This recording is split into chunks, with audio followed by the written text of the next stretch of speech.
Hello guys and welcome back to MFK classes and how are you doing guys? I hope that you are doing great in your life. So guys आज की इस video में हम लोग class 9th mathematics में lines and angles को discuss करने वाले हैं। तो कहीं मत जाइएगा, पूरी वीडियो देखिए, डिटेल से एक एक पॉइंट पर डिस्कस करने वालों आपको लाइंस एंड एंगल्स। ये वीडियो देखने के बाद बहुत बढ़िया समझ में आने वाली है। तो चलिए बात कर लेते हैं। द वेरी फर्स्ट थिंग्स क्या है, कह रहा है व्हाट इज लाइन। कह रहा है line has length but no width. ठीक है, लाइन क्या है? जिसके पास लेंथ होती है लेकिन विड्थ नहीं होती है। इसको डिनोट करेंगे ए बी से। ठीक है, फिर कह रहा है रे। रे क्या होती है? A part of a line. ठीक है, लाइन का पार्ट, इसका कोई इस तरीके से मान लीजिए ये पार्ट यहाँ से यहाँ तक। ठीक है, तो कह रहा है a part of line with one and point is called रे। ठीक है, जिसके पास ओनली वन एंड पॉइंट होगा उसको रे बोलेंगे। जैसे ये आपका, ये क्या है? ये आपकी एक रे है। ठीक है, ये आपकी क्या है? एक रे है। ठीक, यहाँ पर केवल आपका एक एंड पॉइंट है, इसको डिनोट करेंगे ए बी से। ठीक है, बात क्लियर? बिल्कुल क्लियर। फर्दर देखते हैं आगे। Line segment. ठीक है, a line with two and points is called line segment. ठीक है, यह आपकी लाइन थी, ये लाइन आपकी पूरी कोई लाइन है। ठीक है, ये आपकी लाइन है, इसी का हम लोग टुकड़ा ले रहे हैं, तो इसी को हम लोग बोलेंगे क्या? Line segment. ये क्या है? लाइन सेगमेंट है, जिसका आपका दो एंड पॉइंट है ना, तो इसको डिनोट करेंगे हम लोग ए बी से। ठीक है, बात क्लियर? बिल्कुल। आगे बढ़ते हैं। Collinear and non collinear point क्या होता है? ठीक है, if there are more point lie on the same line, ठीक है, they are called collinear point. ठीक है, otherwise they are non collinear point. नहीं समझा? ये आपका एक पॉइंट है, ये दो पॉइंट, कोई लाइन है। ठीक है, तो आपके दो या उससे ज़्यादा, ठीक है, सॉरी 3 या उससे ज़्यादा पॉइंट एक ही लाइन पर अगर लाई कर रहा है तो जो रहेगा आपका वो क्या कहलाएगा? Collinear point. जैसे एक पॉइंट ये, एक पॉइंट ये, एक पॉइंट ये है, तो ये सारे देखिए एक ही लाइन पर लाई नहीं कर रहे हैं, दूसरी लाइन पर लाई कर रहे हैं, तो ये आपका जो पॉइंट है ये नॉन कोलिनियर पॉइंट है। एक ही लाइन पर, यहाँ पर देखिए चारों के चारों पॉइंट एक ही लाइन पर लाई कर रहे हैं, तो ये क्या है? आपका कोलिनियर पॉइंट है। ठीक है, बात क्लियर? बिल्कुल क्लियर। फर्दर आगे बढ़ते हैं। Congruent lines. कॉन्क्रेंट लाइन क्या होती है? 3 or more लाइन, क्या कह रहा है? 3 or more lines are said to be congruent if all them intersect at the same point। ठीक है, नहीं समझा? कह रहा है 3 or more लाइन, ठीक है, 3 या उससे ज़्यादा लाइन अगर एक ही पॉइंट पर क्या करे? लाई करे। देखो ये 1 लाइन है, ये 2 लाइन है, ये 3 लाइन है, एक ही पॉइंट पर लाई कर रही है ना। 3 or more lines are said to be concurrent if all of them intersect at the same point। इसी सेम पॉइंट पर ये इंटरसेक्ट कर रहे हैं, तो ये आपकी जो लाइन हो जाएगी वो कौन सी लाइन हो जाएगी? Concurrent line. ये आपकी कॉन्करेंट लाइन होगी, 3 या उससे ज़्यादा लाइन। बात समझा? आगे फर्दर हम बढ़ते हैं। कहीं सुनी बातें। ठीक है, तो कहीं सुनी बातें में कह रहा है a line segment has a definite length but अरे ए लाइन हैव इनडेफिनिट लेंथ। नहीं समझा? लाइन सेगमेंट जो होता है उसके पास डेफिनेट लेंथ होती है। जैसे ये आपकी, ये एक डेफिनेट लेंथ है, जैसे 2 सेंटीमीटर, या फिर आपकी ये एक लाइन सेगमेंट हो गई जैसे 4 centimetre. What you want you can take the value. ठीक है, कुछ ना कुछ फिक्स आपकी लेंथ होगी। लेकिन कह रहा है बट आ रे, ठीक है, आ लाइन हैव इनडेफिनिट लेंथ, मतलब यहाँ इसका कोई आपका तोड़ नहीं है, इस तरीके से आगे चलती चली जाएगी। उसको हम लोग क्या बोलेंगे? रे बोलेंगे। ऐसे छोड़ दिया वो चलती गई, उसको हम लोग डेफिनिट लेंथ नहीं रहेगी। फिर दूसरी बात कह रहा है कि if there are 2 point are given, अगर 2 पॉइंट दिया गया हो, then only a single line pass through them. अगर 2 पॉइंट, हम लोग पीछे यूक्लिड ज्योमेट्री में ये सब सारी चीज़ें सीख रखी थी, ठीक है। अगर आपने यूक्लिड ज्योमेट्री देखा है तो ये ज़्यादा अच्छा समझ में आने वाला है, अदरवाइज आप यूक्लिड ज्योमेट्री पर विजिट कर सकते हैं, ठीक है। और नहीं कर रहे हैं फिर भी आपको डिटेल से समझाया जाएगा। कह रहा है if there are 2 point are given, अगर 2 पॉइंट गिवन हो, 1 पॉइंट 2 पॉइंट है ना, 2 point are given, then only a straight line pass through them, तब यहाँ से एक स्ट्रेट लाइन ही पास की जा सकती है, ठीक है, इस दोनों लाइन से होते हुए, ठीक है। जैसे एक लाइन ये, एक लाइन ये, तो एक स्ट्रेट लाइन ही पास हो सकती है, ठीक है। ये दूसरी बात कह रहा है।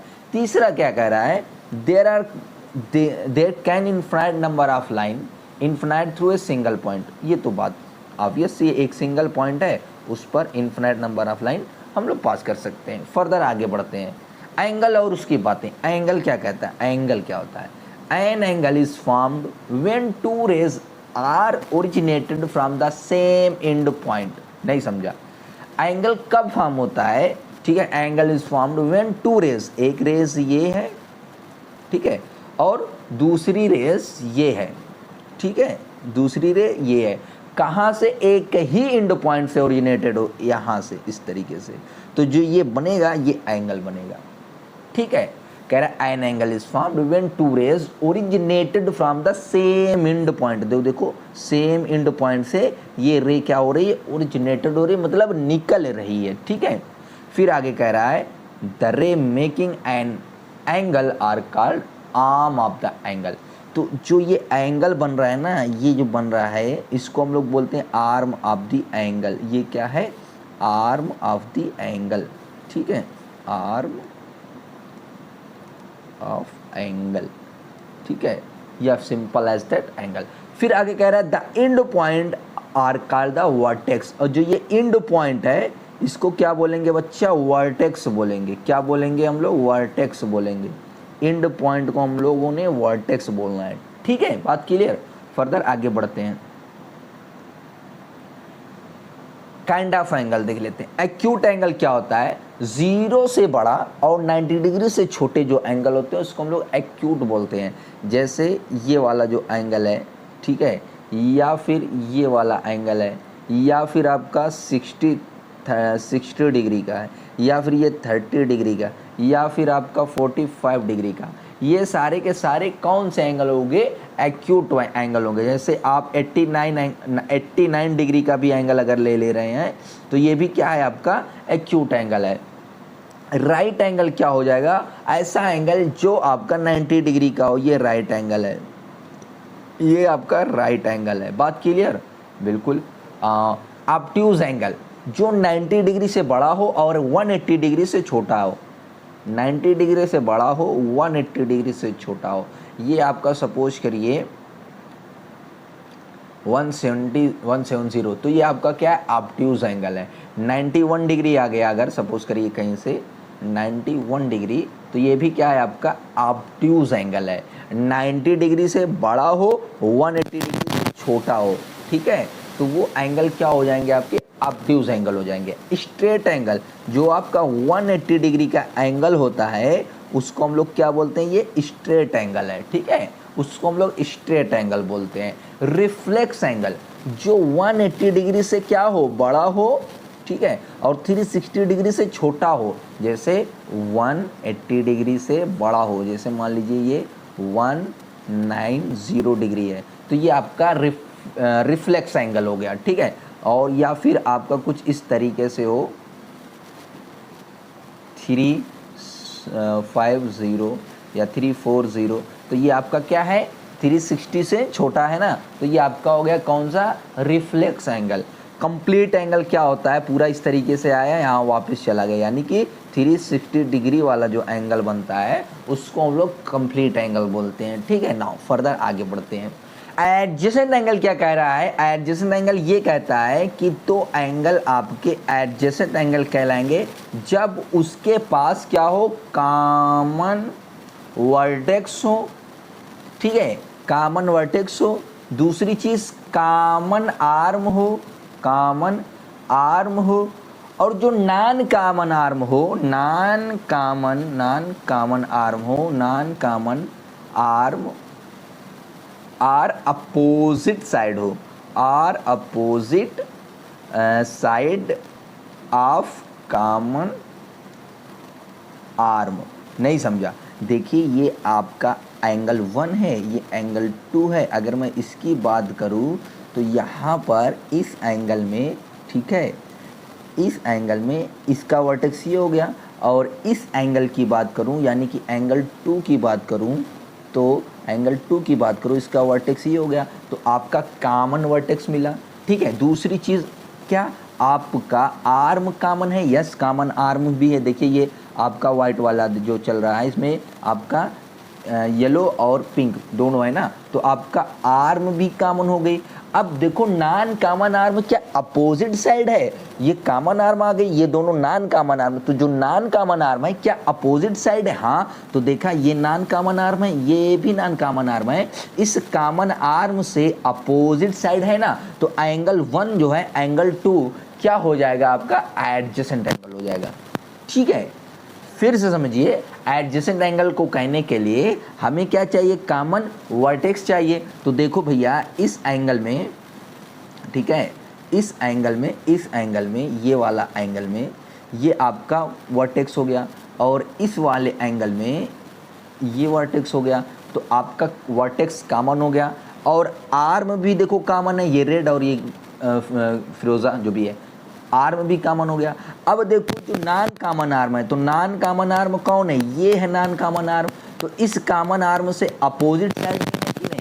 बिल्कुल है सर, बिल्कुल है। तो जब ये 3 कंडीशन सेटिस्फाई हो जाएगी तब हम कह देंगे हमारा जो एंगल है वो एडजेसेंट एंगल है। बात क्लियर? फर्दर आगे बढ़ते हैं।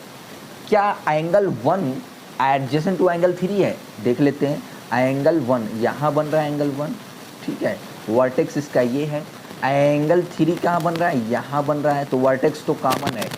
क्या आपका दूसरी चीज़ आर्म कॉमन है? आर्म कॉमन है सर, आर्म कॉमन है? आर्म कॉमन नहीं है। देखिए एंगल 1 यहाँ बन रहा है, एंगल 3 यहाँ बन रहा है, तो angle 1 is not adjacent to angle 3। Angle 1 is not adjacent angle 3। बात क्लियर? बिल्कुल। फर्दर आगे बढ़ते हैं। कह रहा है एंगल 1 जो है एडजेसेंट है एंगल 2 के, तो एंगल 1 कहाँ बन रहा है? एंगल 1 जो है यहाँ बन रहा है, ठीक है। एंगल 2 कहाँ बन रहा है? एंगल 2 यहाँ बन रहा है। वर्टेक्स, सॉरी, आपका आर्म तो कॉमन आ रही, देखिए यहाँ ग्रीन वाला भी और येलो वाला भी, लेकिन वर्टेक्स एक यहाँ है एक यहाँ है, तो angle 1 not adjacent to angle 2, है ना, मतलब एंगल 1 एंगल 2 के एडजेसेंट नहीं है। फर्दर आगे बढ़ते हैं। Complementary angle and supplementary angle. भैया दो एंगल का अगर sum, two angle whose sum is 90 degree are called complementary angles, ठीक है, and two angle whose sum is 180 degree are called supplementary angle. मतलब कि अगर मैं दो एंगल लूँ, है ना, एंगल 1 प्लस एंगल 2, ये दो एंगल लूँ और उसको सम करूँ, मतलब एक एंगल 1 ले लिया और दूसरा एंगल 2 ले लिया, इन दोनों का सम अगर 90 डिग्री आ रहा है तो हम उसको बोलते हैं कॉम्प्लीमेंट्री एंगल, ठीक है। अगर दो एंगल का, इन्हीं दो एंगल का अगर सम जो है 1 + 2 = 180 डिग्री आ रहा है तो उसको हम लोग बोलते हैं सप्लीमेंट्री एंगल। बात क्लियर? बिल्कुल क्लियर, ठीक। कॉम्प्लीमेंट्री मतलब दो एंगल का सम अगर 90 डिग्री आ रहा है तो उसको हम लोग कॉम्प्लीमेंट्री बोलेंगे, दो एंगल का सम अगर 180 डिग्री आ रहा है तो उसको हम लोग सप्लीमेंट्री एंगल बोल देंगे। फर्दर आगे बढ़ते हैं। कह रहा है कि question, find the complement of the following angle. 30 degree का हमें कॉम्प्लीमेंट निकालना है, तो एंगल 1 = 30 डिग्री, 38 डिग्री, हमें एंगल 2 निकालना है ना। तो हमें पता है एंगल 1 प्लस एंगल 2 = क्या होता है 90 डिग्री, क्योंकि कॉम्प्लीमेंट की बात कर रहा है ना, कॉम्प्लीमेंट्री एंगल कह रहा है ना, कॉम्प्लीमेंट निकालिए। अगर दो एंगल का सम, कोई एक एंगल है और दूसरा एंगल, इन दोनों का सम जो है 90 डिग्री आ रहा है, तो वो दोनों एंगल एक दूसरे के कॉम्प्लीमेंट होंगे। जैसे एक एंगल 30 है और दूसरा 60 है, इन दोनों का सम क्या आ रहा है, आपका 90 डिग्री आ रहा है ना। तो ये जो है इसका क्या है, सप्ली कॉम्प्लीमेंट है, और ये वाला इसका क्या है, कॉम्प्लीमेंट है। ठीक है, बात समझा। अगर कोई एंगल 20 डिग्री है, दूसरा 70 डिग्री है, इन दोनों का एडिशन 90 डिग्री आ रहा है ना, तो ये इसका क्या है, कॉम्प्लीमेंट है, और 20 डिग्री 70 डिग्री का क्या है, कॉम्प्लीमेंट है। समझा, बिल्कुल बिल्कुल यही मैं समझाना चाह रहा था। तो वही हमें निकालना है, कॉम्प्लीमेंट। ठीक, तो angle 1 plus angle 2 equal to 90 degree. Angle 1 क्या है, 38 है, प्लस एंगल 2 इक्वल टू आपका हो जाएगा 90 डिग्री। तो angle 2 equal to 90 degree minus 38 degree. ठीक है, तो एंगल 2 इक्वल टू आपका हो जाएगा 52। ठीक है,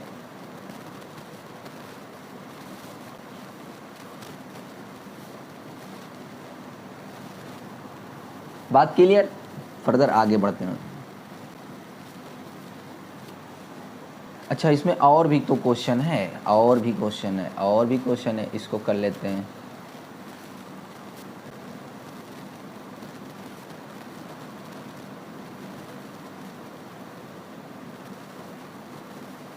दूसरा कह रहा है 4/5 ऑफ राइट एंगल, है ना, इसका भी कॉम्प्लीमेंट निकालना है। चलिए निकाल लेते हैं, दिक्कत क्या है।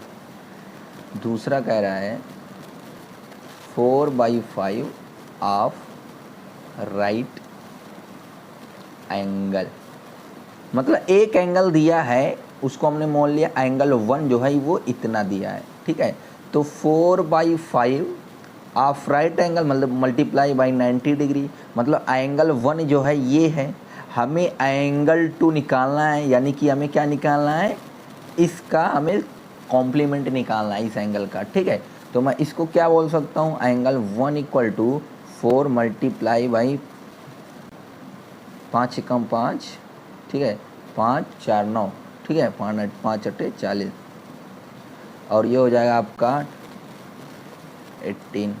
ठीक है, तो एंगल 1 इक्वल टू आपका हो गया 72, एंगल 1 आ गया क्या, 72। तो हमें पता है angle 1 plus angle 2 equal to 90 degree. ठीक है, एंगल 1 जो है आपका क्या है, 72 है। ठीक है, 72 है इक्वल टू 90 डिग्री, तो angle 2 equal to 90 degree minus 72 degree, तो एंगल 2 इक्वल टू 18 हो जाएगा। ठीक है, ये आपका एंगल 2 आ गया। ठीक है, तो इसका कॉम्प्लीमेंट कितना हो गया, तो हम क्या लिखोगे, यहाँ क्या लिखें, कॉम्प्लीमेंट ऑफ दिस, है ना, ये पूरा complement of 4/5 of right angle is 18 degree. बात क्लियर, बिल्कुल क्लियर। फर्दर अब हम लोग देख लेते हैं नेक्स्ट चीज़ क्या कह रहा है, नेक्स्ट क्या कह रहा है उसको भी हम लोग देख लेते हैं।